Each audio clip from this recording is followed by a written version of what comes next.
Well, thank you, everybody. Good morning. Welcome to the Liverpool HubSpot user group. It's great to see some familiar faces and some new faces joining us on these events. And we do hope that you get a lot out of today's session. Today, what we're going to be going through is some intros to anybody that's new that's joining us about myself and Sam, our topic today, and also our agency.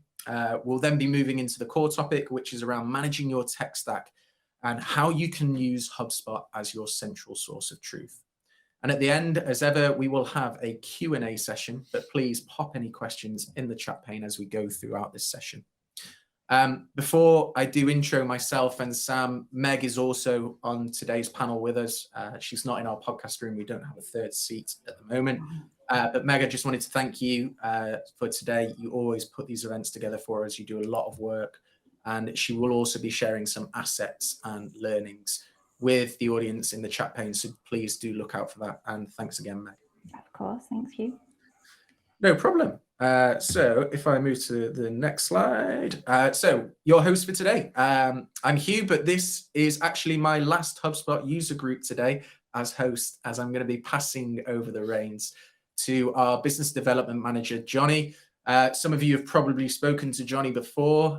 He's been with us now for about 18 months, and he's been a real driving force for new business leads. And as part of his development, he's going to be taking over the hosting of the HubSpot user group. But the real reason is he did used to be an actor on Hollyoaks, so he may bring a bit more than myself to these events. But as it is my last, I will intro myself to any newcomers. I'm Hugh. I'm the head of sales here at Fuelius. We are an elite HubSpot agency, and my role is essentially supporting businesses who are using HubSpot achieve their medium and long-term goals in using the platform. But I also support businesses who are currently in the evaluation process of HubSpot, and we help scope out the right subscription and implementation plans for those businesses to make sure that, again, that's aligned to what their challenges and their core goals are. I am joined, as ever, by my colleague, Sam. Sam, do you want to introduce yourself to the audience? Yeah, cheers, Hugh. It's a bit emotional being your last one. It's like a change of the guard. So I'm Samuel Banks. I am a senior technical strategist at Fuelius. Essentially, what my role is I double back on what Hugh's doing in terms of the exploration of HubSpot, supporting businesses in kind of that evaluation process, but also my role more focused on maximizing the usage and the efficiency of your HubSpot subscription. So getting the most out of it, making sure that you're using what you're paying for, essentially. And I'm excited for this one. I think we're going a bit beyond the guardrails of HubSpot and kind of maximizing the efficiency outside of that as well. Yeah, I think everybody's had issues with tech stacks, and it's a constant question that I'm asking in the sales process as well is understanding what is the tech stack, who owns specific areas, and what challenges they're facing. But we'll come on to that as we delve in. But if you have missed any of our HubSpot user groups before, you do want to catch up, you can do so anytime by going to our video hub. We also have a YouTube channel as well, which I think is brilliant. It's got some great tricks and tips by leverage HubSpot to its fullest potential, which actually also includes a number of integrations that we've done with some native apps inside of HubSpot. So I do strongly recommend subscribing to our YouTube channel or even just taking a look as well. And as ever, all of these HubSpot user groups, we do want to give you something back for attending today, alongside what we're also going to be talking to you about. So there is an opportunity for one of you to win a £20 Amazon gift card.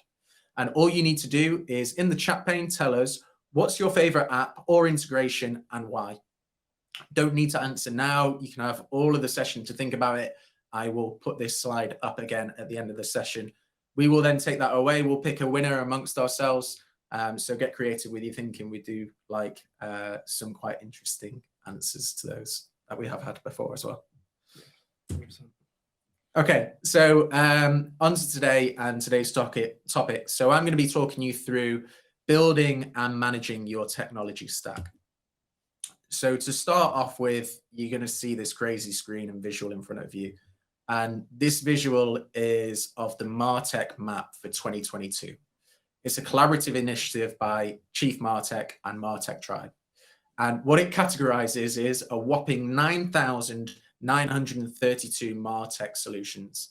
and it's crazy to see the grand scale of it all. Yet, we are steadily adapting to an abundance of apps in our environment. Connected ecosystems are growing around the major MarTech platforms, and a new generation of aggregation systems are bringing greater cohesion to internal tech. But we wanted to share this with you because you can actually now have a play around with this tool online via an interactive map at martechmap.com, I believe it is, but I think Meg will be putting that into the chat pane for you. But funny enough, Mark Anderson said in 2011, software is eating the world. And from just looking at that map from the last slide, it's quite evidently true. The variety of apps and digital experiences seems nearly unlimited, with more and more emerging every single day, which makes the challenge of building a tech stack more difficult. How do you choose the right solutions for the business with all of the choice that's available to you? And furthermore, to the last two slides, a research firm, IDC, has estimated that there will be over 500 million digital apps and services deployed in the cloud by 2023, which is obviously very fastly coming upon us. And the majority of these will be custom-built apps, websites, and digital experiences unique to an individual business. However, commercially packaged apps and platforms, such as the ones on the marketing technology landscape, will also multiply. And one Forrester analyst estimated that there are over 100,000 SaaS apps today, and there could be more than 1 million by 2027, which is only 4 years away realistically from looking at that, which is crazy. So what does this mean for businesses?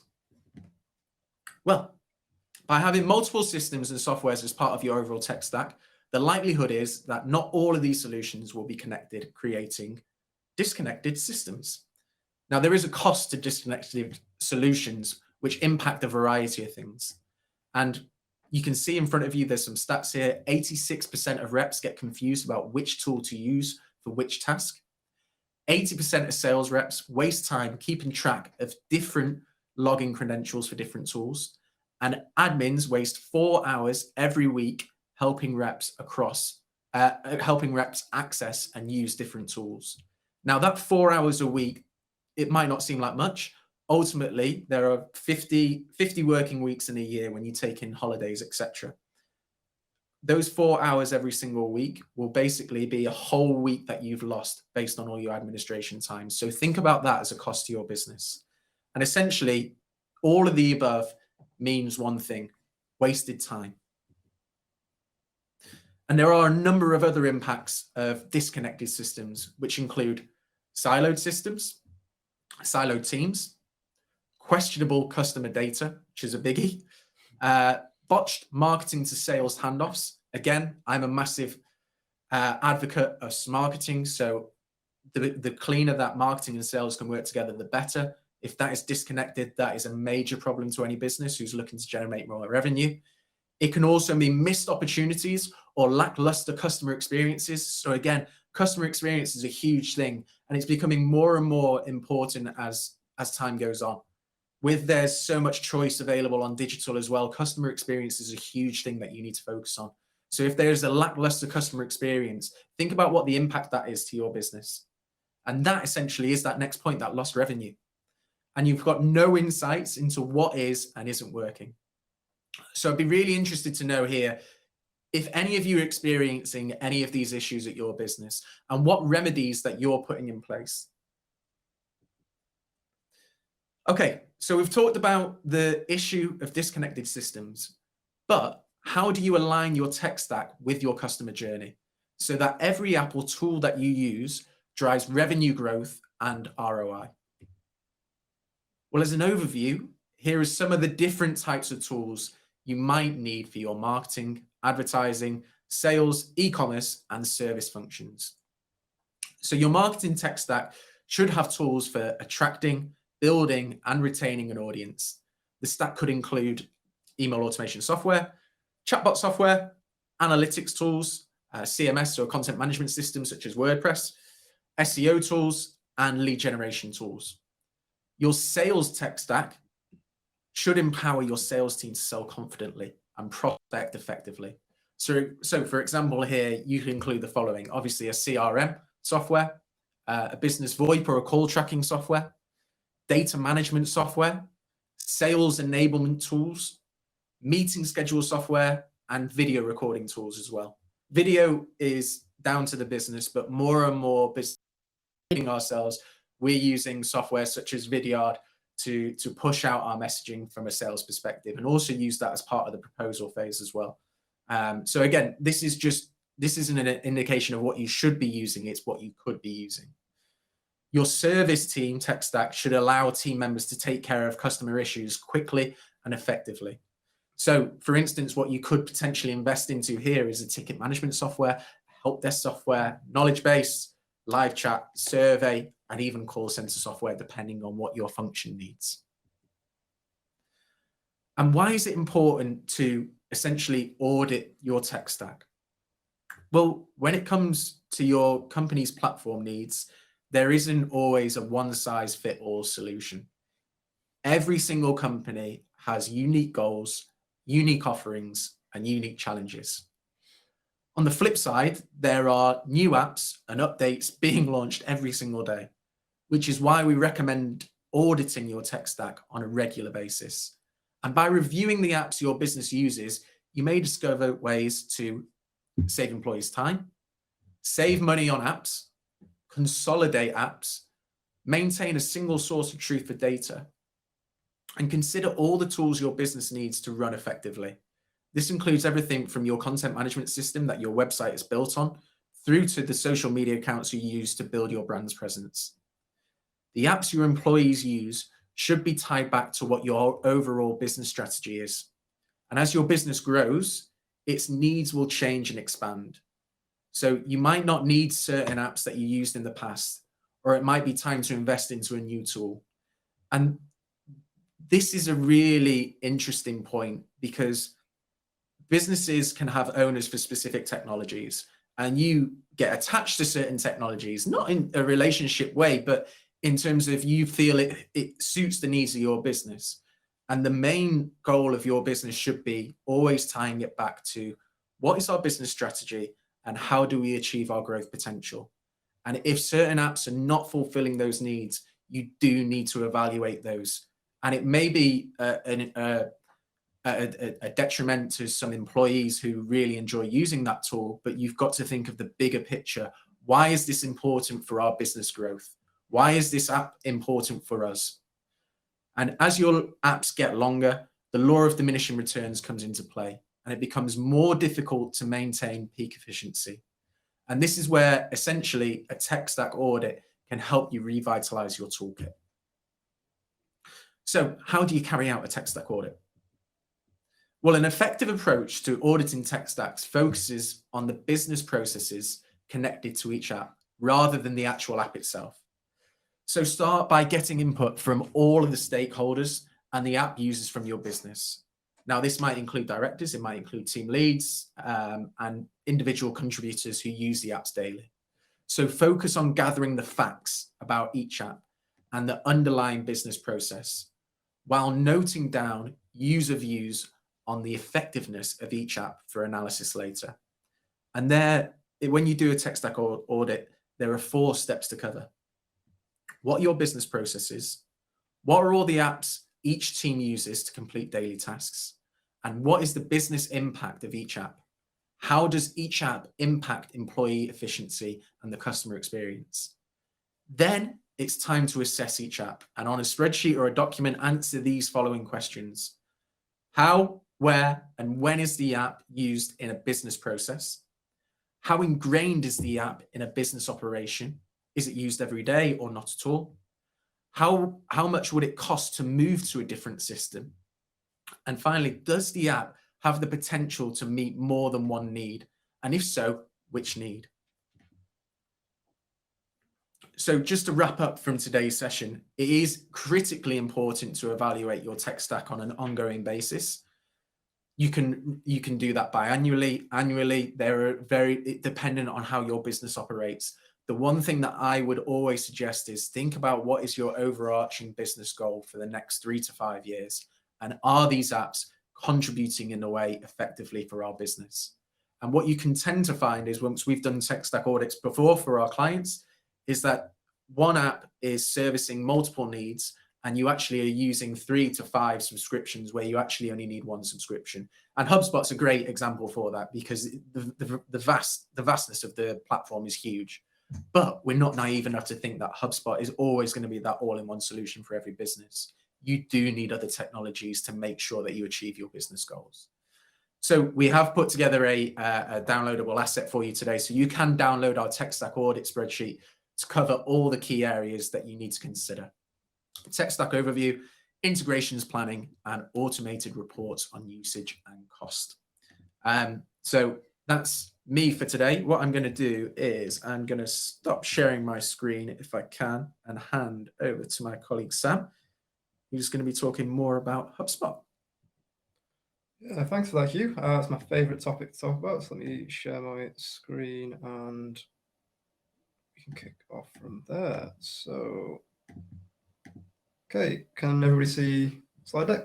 Oh, good. Right. So Hugh put a really good summary there. So it's really important to know, first and foremost, what your tech stack actually is, but also understanding where the lines of accountability in the software kind of sits. So understanding where you the line between where we use HubSpot for and where HubSpot handles the data being handed off elsewhere. So what I'm going to be covering in today's kind of segue is actually using HubSpot in conjunction with your other apps, as well as giving you some suggestions on apps that I've found from speaking to hundreds of organizations, to SMEs, and what I've taken in and how we've solutioned that in the past, and some really intuitive pieces of software that you can incorporate into HubSpot natively, may I add, to really build efficiencies in your marketing, your sales, and even your data connectivity as well. So first of all, what I wanted to start off with is talking about what HubSpot actually is, because over the recent years, as long as I've been doing anyway, the lines have become pretty blurred in terms of what HubSpot is. It started off as a marketing tool, it then moved into a CRM, then it was a help desk piece of software. But the answer to that is it's an all-in-one growth platform, and it kind of encompasses, yes, it is a best-in-class CRM. It's very highly regarded in usability and user friendliness. It's also an automation platform in terms of marketing ops, marketing operations, sales operations. But now it's also becoming very much a data warehouse in terms of being able to maintain your data, how that flows between different systems going forward as well. But the point of what I'm trying to get across here is that everything's in a circular manner, meaning that your CRM in an ideal world should speak to your marketing operations platform, which should speak to your data management platform as well, which should then speak to your reporting and your business intelligence. So HubSpot has all of that with the different hubs. So you've got the sales hub for CRM, you've got the marketing hub for basically sending email marketing, bulk social scheduling, content creation, etc. You've got service, which is obviously help desk, ticket routing, ticket management, and SLAs. And then you've got the likes of operations hub for like data integrity, data automation, data management, and then the CMS for obviously website hosting and solutions going forward. Now, the one thing I want to get across here is, yes, this is a HubSpot user group, but just because HubSpot has it doesn't always make it the right choice, meaning that some hubs fit your organization perfectly, but it doesn't mean every other hub is going to follow suit. You may have requirements that go outside of the ceiling of HubSpot, and that's when you start looking at what we call the HubSpot ecosystem. So when I talk about the HubSpot ecosystem, so for context, I did HubSpot 7 years ago, and this was like mind-blowing when you could connect Instagram and Facebook and Twitter. And now looking at that screen that we've got on the show, it's like, I feel, also apologies for all the logos on this slide. We've gone way over above on this slide deck. So when you take the MarTech landscape and you put that with the HubSpot ecosystem, for context, the HubSpot ecosystem is the fastest growing market and channel of revenue for HubSpot currently. So it's not the products they're selling, it's the ecosystem and the data that flows into HubSpot because of its open API documentation and ultimately how it connects with other systems. And what I covered there is I covered 5 core areas. So operations, website, marketing, sales, and data. Now, on this one, you can see here that you've got CMS, you've got project, you've got sales, you've got video, you've got CRM, you've got call centers, you've got workflow management, you've got e-commerce, iPaaS, all these different kind of categories. So even though that HubSpot is a best-in-class CRM, it's a best-in-class marketing operation system, it's only the iceberg in terms of the product offering compared to its ecosystem. HubSpot isn't there. And the one thing that when HubSpot was created was it was coded from the ground up. HubSpot didn't grow to where it is today through acquiring other software. It took a very distinctive stance on going, we want to prioritize an ease of system and grow slower, but give you the connectivity of all your other native platforms as well. Yeah, I also, just to chime in there, Sam, as well, is we speak to businesses obviously on a day-to-day basis, and one of the things that we get feedback on is, and I'm sure everyone in the audience will agree, HubSpot can be quite an expensive software. Yeah. So you might have a cheaper solution that you're currently using, and one thing that puts you off on HubSpot is obviously the cost of the actual software itself. So what we're actually finding, and this is why the ecosystem is so good, is you can dip your toe in the water with HubSpot and still connect essentially your CRM system to understand, okay, is the marketing tool actually the right thing for me? And if so, that can then build a case to then start moving into new hubs and new areas of HubSpot as well. So the ecosystem can actually even support HubSpot as an overall all-in-one solution by just connecting to begin with, doing pieces in terms of from a sales point of view or a service or a CMS point of view, and then saying, well, actually, this software really works for our business. We understand there's a cost, but we're getting a lot of benefit out of it. And I think what the core thing is there is HubSpot can still be an all-in-one platform without all the hubs. The connectivity is the primary reason of the ecosystem. So it's the ease of getting onto HubSpot, and it's the ease of maximizing HubSpot going forward as well. So when we take all of that and put that into perspective, the question that you need to take away from today is you need to start asking, how do you manage the different data points flowing into HubSpot? So how is that data coming into HubSpot? And it's not uncommon when we speak to organizations where, oh yeah, that comes from that integration, but we're not doing anything with that data. It's just sat there. But what's the impact of that data sitting in your CRM if it's nothing's being done with it?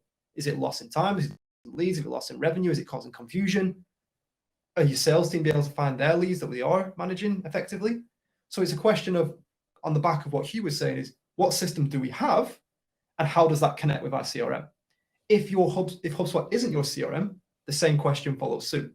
How does them other systems, if it's the HubSpot Marketing Hub, CRM, such as Sugar, such as Pipedrive, such as Salesforce, because the cost of data connectivity is pivotal, and that is what often gets figured. Just because it's hard doesn't mean you shouldn't.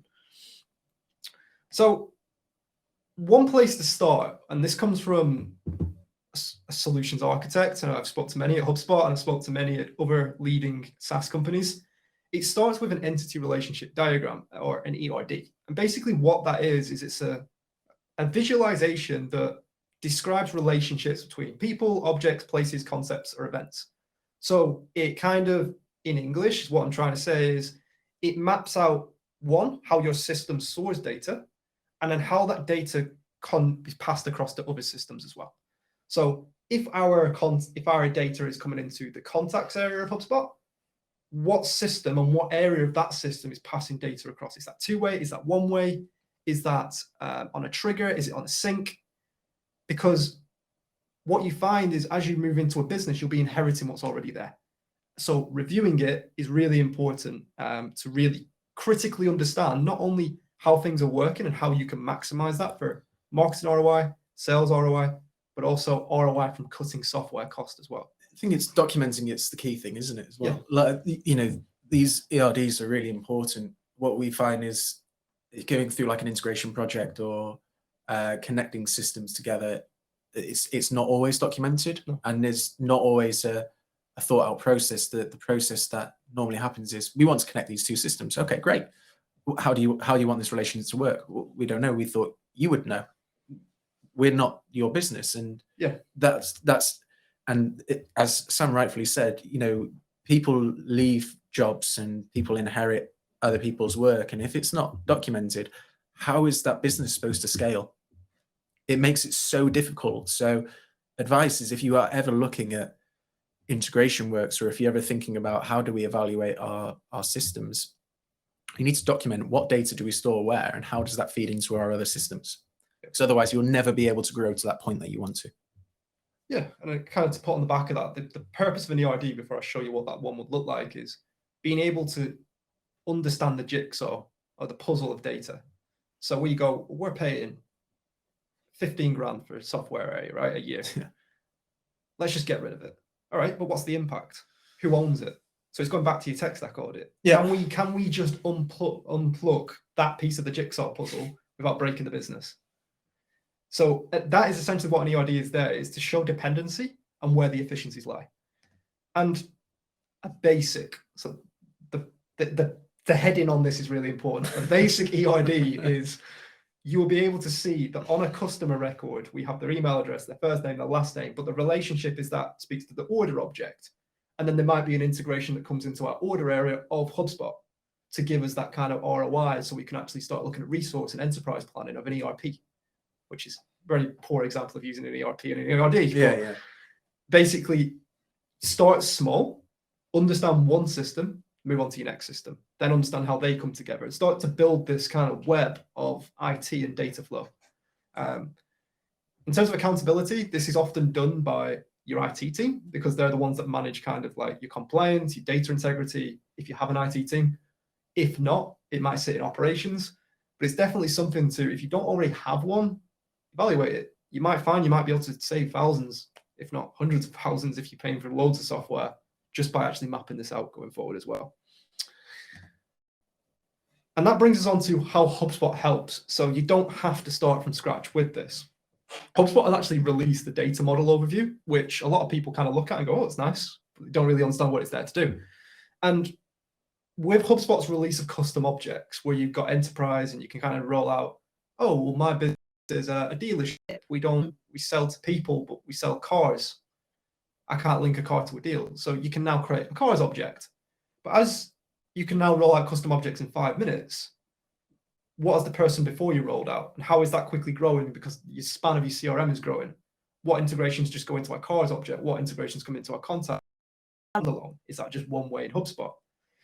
Because a clean CRM is an efficient CRM. Mm-hmm. So spot what you're using, you're never going to be able to clean it. It's just going to be redundant data. So HubSpot now allows you to do this. It's in beta, so it's going to change quite drastically as they find new ways. I am speaking to HubSpot about that at the moment. But it allows you to do a lot of reactive problem solving as well. It gives you insights into the foundations of how your data is stored and continually keeps the CRM up to date. So you can actually quickly see our companies can be linked to our deals can be linked to our tickets, and then how the ERD piece comes in is, well, that's just HubSpot. How do the other systems flow into HubSpot as well? So let's go on to the fun bit, recommendations, and me telling you basically what I think is good. Now, this is personal preference. Like this is not fact. So if you've got any feedback in the comments, you're like, I hate that integration, please let me know. I'd be keen to get your opinions on this. So when we speak to a lot of companies, even enterprises, with software being so easy to kind of access now, growth is paramount. Like people are growing faster than the software. So when we come to speak to them, it's like, oh, we haven't even thought about an ERP. Could you recommend an ERP? Oh, can you recommend a BI, a reporting platform? Can you recommend a comm system?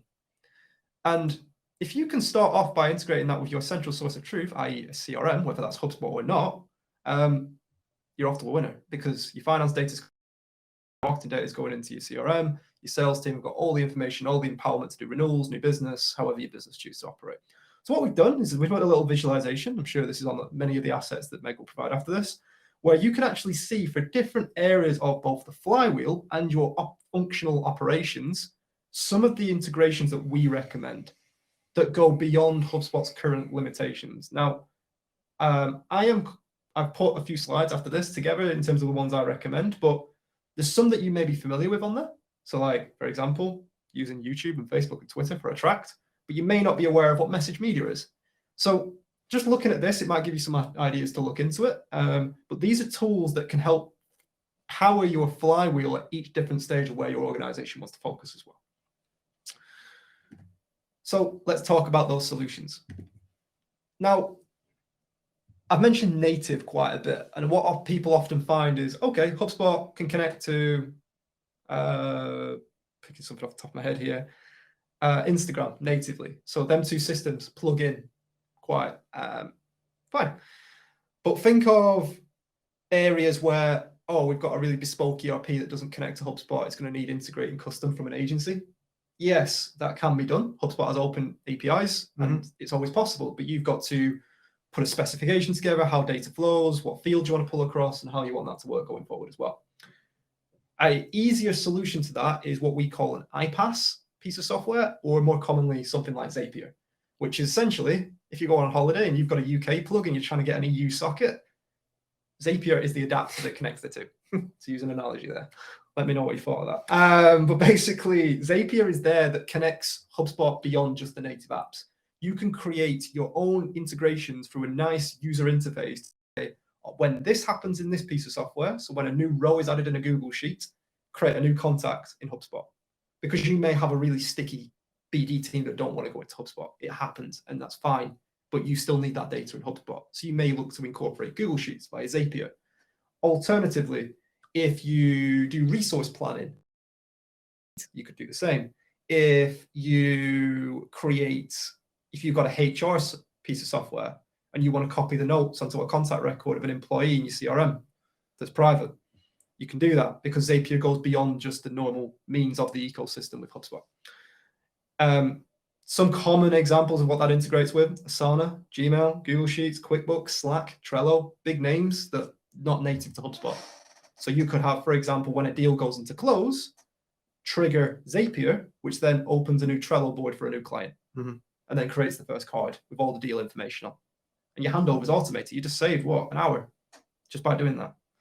So Zapier can really build efficiencies in new client onboarding, finance handover. It can do it with productivity management. The world's your oyster. There is a learning curve to it, but it's much easier than going into a custom integration, and it's a lot more cost effective in the short term. There are pros and cons to these softwares as well. So Zapier is my recommendation on iPaaS. There are other ones such as Automate.io, so feel free to look into that one as well. Yeah. Right, let's talk about attracting new leads. So one of the cool integrations on this side is a company called Seros, and what they basically do is, imagine Canva, but still in a designer's control. So you've got a lot more control in terms of basically how your assets look, interactive content, making things a bit more functional, as we kind of in that really gray area between Web 2.0 and Web 3.0 in terms of making a really interactive experience on digital. So Seros allows you to kind of take Photoshop and Illustrator and almost video files as well, and template them in a cloud-based system to eliminate the cost of your Adobe suites, to quickly roll out assets that conform to brand guidelines that you can then export and integrate into HubSpot. So you can actually see automatically, similar to the Canva integration, but it's just a bit more built out. So basically you can actually design web content, you can preview and publish with a click of a button, you can integrate HubSpot forms to gate certain content and generate more leads. So you can use HubSpot forms in conjunction with Seros. So you can use Seros assets with a HubSpot form, but Seros makes it a bit more interactive. So it's more engaging, boosts conversion rates, gets more leads. So Seros, great piece of software. Have a look into it. It might be a good fit for you guys. Okay, SMS, big one. HubSpot have just released WhatsApp. So kind of HubSpot is going down this route, but currently HubSpot doesn't have a solution for SMS. It does internal SMS, it doesn't do external SMS. You may want to run a mobile campaign. Sakari is a really good SMS integration. What Sakari allows you to do is in a workflow, you can create tasks to send SMSs as well as emails. So you could send for example, if you had a deal or a ticket pipeline and it's a shipping pipeline, you may put that ticket into a stage which is shipped. You might want to send an email confirmation, but because it's B2C, they're more likely to check the phone. So you can send an SMS at the same time if they are opted into a mobile GDPR policy as well. So you can use Sakari to not only send SMSs automatically, but also report on the success of SMS as a channel that isn't natively put into HubSpot. So you can see how your user base interacts with more of a personal approach when it comes to channel marketing. all of the conversations are visible on a contact record. You can see replies, you can see sends, you can see when it's sent, you can do reports on it, and it's billed on an SMS based on each send. So it would charge the pennies per text. And can I reply in HubSpot? In HubSpot, you can't at the moment. You do that through the Sakari platform. Okay. But what you can also do is the Sakari is very straightforward in terms of the user interface, or you can reroute it to an email address, and you can respond from an email forwarding that goes into Sakari and then to the recipient as well. That can come from an alphanumeric sender, so it can come from Fuelius, or it can come from a phone number such as, I'm not going to say my own, but 011111, basically, if you wanted it to as well. It just allows you to deepen relationships with contacts and have more attribution modeling going forward. Okay, HubSpot, email marketing, big one. So HubSpot charges on marketing contacts, and it's really drilled into you when you first purchase HubSpot, but you quickly forget about it because you're just like, oh, new contacts, great, let's keep building our database. But what you forget to do is people leave businesses, emails gets deactivated. You're still paying for those email addresses, but people forget to audit them. So Neverbounce is an email validation tool. So you can integrate with Neverbounce and push contacts from HubSpot into Neverbounce, and Neverbounce will send an email to check which ones are still inactive. That will then come back as contact properties, and you can see who's still a valid email address all in a HubSpot report on a contact record on a one-by-one basis. So if someone's now, their email address is no longer valid and that comes back into HubSpot, you create an active list, set them as a non-marketing contact, and you could either delete them from your database or just leave them as a reference point. Keep your commercials down with the efficiency of an integration. But also data security, team accounts, you can share data across the organization. You can clean 10,000 emails in 3 minutes. That's most people's databases. So if you can spend 3 minutes, you can really clean that going forward. Okay, e-commerce. If products you were selling B2B, B2C, whatever you're doing, Shopify, biggest name in the market for obvious reasons. I don't need to explain what Shopify is, but if you're not aware, it's basically an online e-commerce / retailing platform, so you can sell products online. It's very digital, it's cloud-based, and you upload your products, your SKUs, your internal, your margins, etc. If you connect Shopify to HubSpot, track all your customers from Shopify into HubSpot and update existing contacts. What you can also do is you can say, do reports, because your Shopify products will come as line items in HubSpot. So you can do reports on inventory that's selling the best, which then if you've got the marketing hub, you can import a Shopify module onto your emails and say, I want to show my best performing products based on this contact. So it will show your best selling products on the email dynamically for each contact. So you can actually really hone in on syncing products, segmenting contacts, automating emails, e-commerce campaigns. Basically, if you're on Marketing Hub and Sales Hub Pro or Enterprise, you can automate those campaigns. If you're on Starter, you can start to do segmentation with that. So basically, you need a Starter or above plan on HubSpot Marketing Hub to really utilize that. Otherwise, it's just the line items piece. But if you use both and you use Shopify, integrate it if you already have them. Okay, I'm going to switch this up. I'm going to pass PandaDoc over to Hugh. Yeah, sure. Thanks, Sam. So I use PandaDoc on a regular basis. It's essentially where we get to the point where we've been chosen as a vendor for a prospect for us to work with them, hopefully using HubSpot, which is what 90% of the cases, 10% of the case, consultancy or some other piece of work. So throughout our sales process, we capture data based on the prospect. So at each stage that we go through, we have required fields that come up in our deal cards, which is essentially more and more data. At the point where we then get it to verbal terms and agreement, we have integrated with PandaDoc, which is our contract solution. So we can create a contract using the PandaDoc integration. And what that will do is, with the integration, it will pull fields that we have stored inside of HubSpot into PandaDoc so that we can quickly and easily get the contract sent out to a client, which is customizable based on what their needs are. Because throughout the sales process, we've captured those individual fields which are important to us. So those are things like their company address, their company number, it'll be the value of the deal, obviously the signer from their perspective, any additional sort of information that we need to capture in terms of from a deal description as well. So all of that will basically get synced straight over to PandaDoc, and then it'll be sent to ease. And all of that information is then stored inside of HubSpot, so I can see when a prospect has actually viewed that document, and also when they've completed that document, so then it can move straight into closed one. So a really, really good tool that we use, and I would recommend it. There are other ones out there. So there's DocuSign. We've had some frustrations with DocuSign, but I think the integration is getting better in terms of, it was mainly the tokens that we could pull across was limited. And there's a few others that we're actually looking at the moment as well. Clean Quote is another one. But yeah, thanks, Sam. I wasn't expecting that. So cheers for putting me on the spot.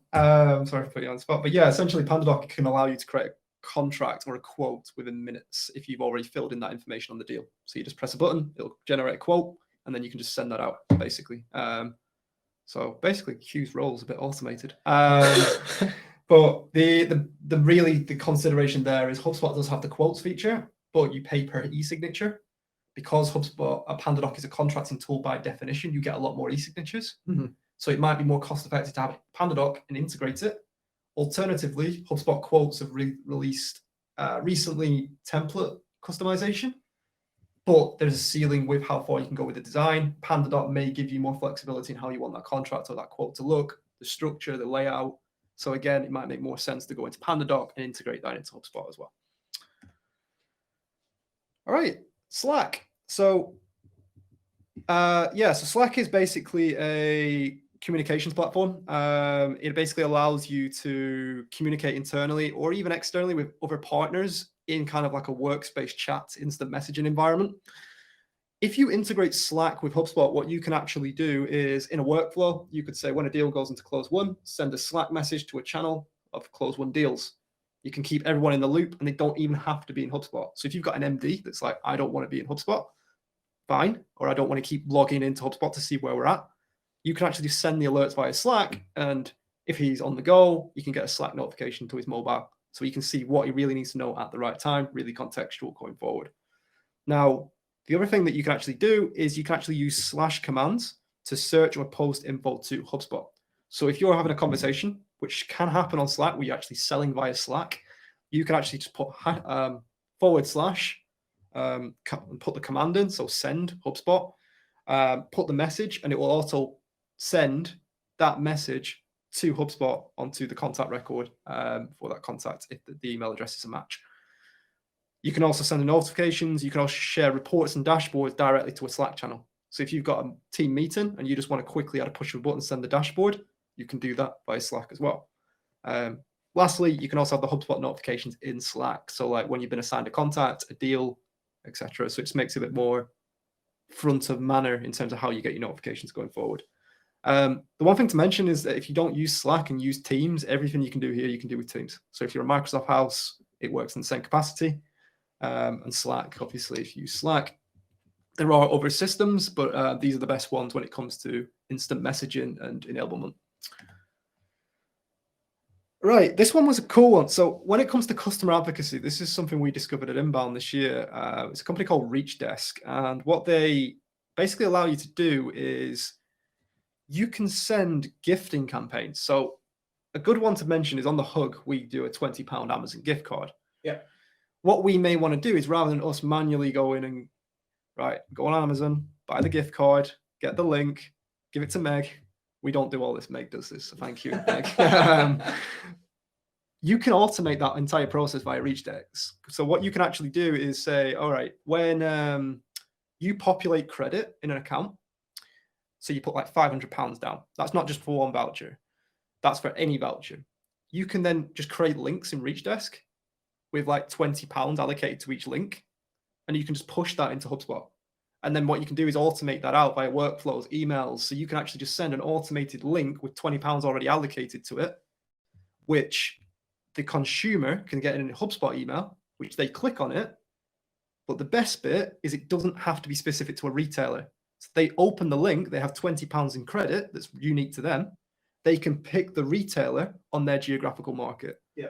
So if Hugh has recently moved house and he wants to go to John Lewis, where he's 22, so if Sam has a new cat and he wants to go to Pets at Home and buy loads of cat litter, like I can do that. So essentially what you can do with Reach Desk is you can create gift carding and enablement on Reach Desk via links that integrate with HubSpot into your workflows, your content production to really generate results. I am conscious that we are running out of time here, but I agree with you and everything here in terms of it can create advocacy. With tools like that, though, that can be used at all stages of the buying journey. Yes. So if you are ever considering something like this, I think it's a really interesting point, because you think from like a business development point of view, there's so much noise out there. We constantly talk about this. They talked about Inbound 2022. How do you differentiate yourself? What are people looking for?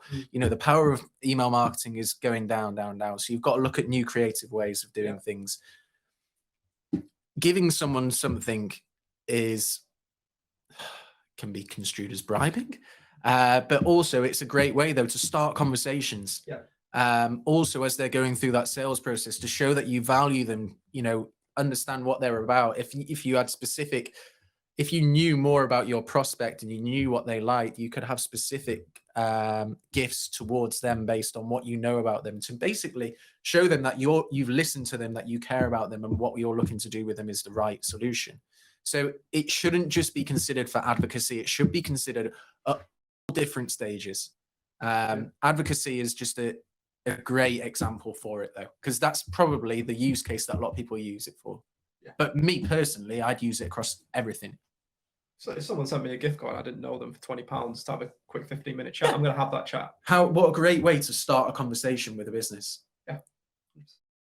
Even if you're, the likelihood is not, some people will be like, right, I'm taking that. They're not going to turn up to the call or whatever. And that is naturally what's going to happen. But I like to think that human beings like to have conversations and like to give back if they've received something as well. Yeah. And the point to raise there before we go on to this next one is, think of your average deal size and your deal value. What's £20 against a 15 grand deal that you close? Well, exactly. So bear that in mind, and you can use that in attribution reporting, so you can see what that role the gift card had in closing that deal. Yeah, right. I love that. Data, Google Sheets, kind of already touched on this one. So HubSpot integrates with Google Sheets natively, but Zapier could take that a level further. That's what I was indicating earlier. In HubSpot, you can basically create new rows in a spreadsheet from a workflow. So when a contact fills in a form, you could add a new row into a Google Sheet via a HubSpot workflow. So you can do data management there. In Google Sheets on the receiving end, you can also have a plugin called HubSpot and access your HubSpot data from within Google Sheets. So all good on that one as well. And then kind of just wrapping up, on sales enablement, you have Gmail and Outlook. This is a really common integration if you haven't already done it. Basically, if you don't want to send emails from within HubSpot, you don't have to. You can use your Outlook Gmail as you normally would, and a copy of that email will go onto the recipient of the email's contact record with a copy of the email, when it was sent, all the threading, all the replies, all the conversation in general as well going forward. So track your email opens and clicks, so you know when someone's opening a quote if you sent it 4 weeks ago. You can track the copy of the email. You can pick up workload if someone's on annual leave pretty easily. And again, you can use all the templates, sequences, the productivity tools natively from within the integration as well. All right, so I'm going to hand it back over to you, Hugh, to wrap up. Yeah, so conscious that we've got 10 minutes. Meg, has there been any questions that have come through that myself or Sam can potentially answer for the audience today? There hasn't been loads going on. Earlier on, though, we did have a question from Emma. It was more of a kind of point of conversation, really, but they're using Salesforce as their CRM, and they want it to be their single source. They're finding the native integration a little bit clunky. They kind of were just wondering if there's anything that we've got, advice, best practice around how they can make the best use of HubSpot while using Salesforce as their CRM. I don't know if we've got anything we can touch on there. Happy to take that one. Yeah, I think you're better. So I guess the first question we have, because I'm kind of answering that a bit blind, is why is it clunky?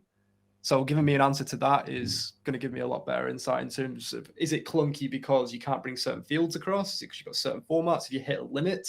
Is it you don't have the same granularity of information in Salesforce that you've got in HubSpot contact record? Why is it clunky? In terms of best practice, one thing to bear in mind is that HubSpot and Salesforce structure data very differently. So like Salesforce has your leads and your accounts and your opportunities, whereas HubSpot just has contacts and deals. Mhm. So making sure that you're putting them in the right places, so you're maximizing the reporting avenues.